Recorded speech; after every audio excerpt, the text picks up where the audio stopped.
মুরগি গিলে কলিজা রান্না করবো এখন।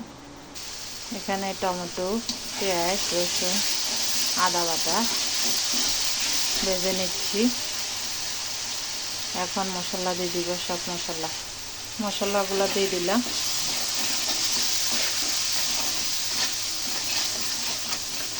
কষানোর জন্য হালকা পানি দিয়ে দিব। তেলটা উপরে ভেসে উঠলো, মশলাটা কষানো হয়ে গেছে।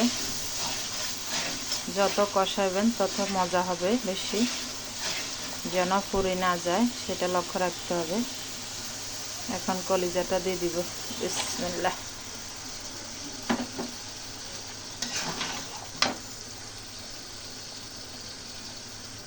আমার বাসায় সবসময় কলিজা পছন্দ করে সবাই, কলিজা গিলে গুদ্দা, সেই জন্য বেশি বেশি রান্না করে।